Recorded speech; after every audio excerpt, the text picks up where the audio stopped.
निकाह भी पढ़ दीजिए। इमाम साहब बहुत होशियार थे, कहने लगे एक सवाल का जवाब दे, वो तुझे देख करके इस्लाम से मोहब्बत कर रही है या इस्लाम की रानाइयों को देख करके मोहब्बत कर रही है? थोड़ी सी तवज्जो चाहूंगा।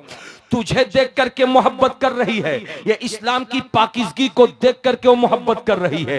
याद रख, अगर तेरी जवानी को देखकर मोहब्बत कर रही है तो ये जवानी एक दिन खत्म हो जाएगी, और जब जवानी खत्म होगी तो इस्लाम की मोहब्बत भी अधूरी रह जाएगी। अगर तेरी दौलत को देखकर तुझसे मोहब्बत करती है तो ये दौलत भी एक दिन छिन जाने वाली है, चली जाने वाली है। जिस दिन तेरी दौलत तो तेरे हाथ से चली जाएगी, उस दिन उसके इस्लाम की मोहब्बत भी कमजोर पड़ जाएगी। बता मुझको सही सही, अगर तुझको देख करके मोहब्बत की है तो ऐसी एक नहीं अलाख औरतें आ जाएं, न मैं उनको कलमा पढ़ाऊंगा, न मैं उनको इस्लाम की दावत दूंगा, और न मैं उनका निकाह तो तेरे साथ पढ़ाऊंगा। हाँ हाँ, जो औरत तुझे नहीं इस्लाम की के कानून को देखकर मोहब्बत करे, मैं उसको कलमा पढ़ाऊंगा। इस्लाम की रानाइयों को देख करके मोहब्बत करे, मैं उसको कलमा पढ़ाऊंगा। इस्लाम की पाकीज़गी को देखकर मोहब्बत करे, मैं उसको कलमा पढ़ाऊंगा। इमाम साहब ने उसको भगा दिया था। वो बंदा आया था, रास्ता चलते हुए एक नाहंजार किस्म के मौली साहब थे, जो चेहरा में दाढ़ी सजाए हुए थे, सर पे टोपी रखे थे, नाम के मौली साहब थे। उनको बुला के ले गया और लेकर के कलमा पढ़वाया, निकाह भी पढ़ लिया। चंद साल तक उसके साथ रहा।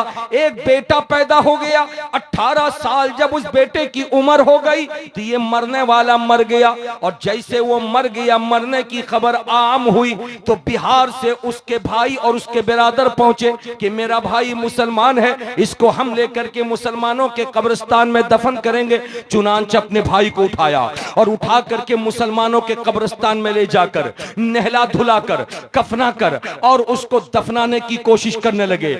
ऐसे में वो खातून खड़ी हो जाती है और कहती है कि दुनिया वालों, खबरदार मेरे शौहर को तुम हाथ मत लगाना, मैं उसकी बीवी हूं, मेरी मर्जी के बगैर इसको मत उठाना।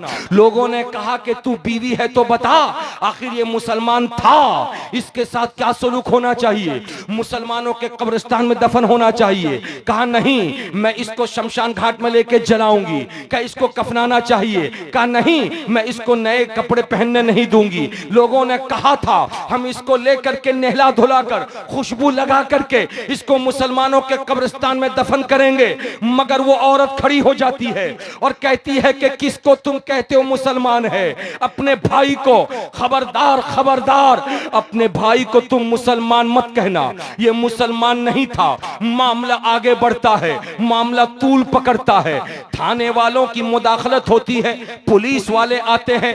पुलिस वाले आकर के जब दोनों फरीक का झगड़ा देखते हैं तो 18 साल के लड़के को बुलाते हैं और कहते हैं कि जो फैसला 18 साल का बेटा करेगा उसी फैसले पर अमल होगा। बेटा बोल, तू क्या चाहता है? बेटा कहने लगा मेरी माँ जो कहती है उसी पर अमल किया जाए। मामला अधूरा रह गया। अब ये बिहार के लोग हाथ मलने लगे। बेटे ने कह दिया मेरी माँ जो कहती है उसी पर अमल होगा, और माँ कह रही थी मैं इसको जलाऊंगी, माँ कह रही थी इसको मैं दरिया में बहाऊंगी, माँ कह रही थी इसको मैं बर्बाद कर दूंगी। लेकिन लोगों ने पूछा था आखिर इसका नाम तो इस्लामी नाम था, मगर तू कैसे कहती है कि ये मुसलमान नहीं था?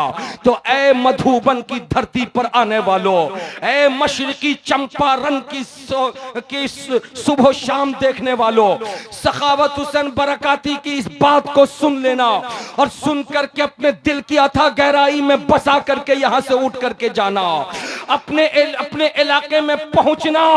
अगर तुमसे कोई कहे कि जलसे में तुमने क्या सुना, तो कुछ सुनाओ या ना सुनाओ, जरूर सिक्किम की इस बात को सुना देना।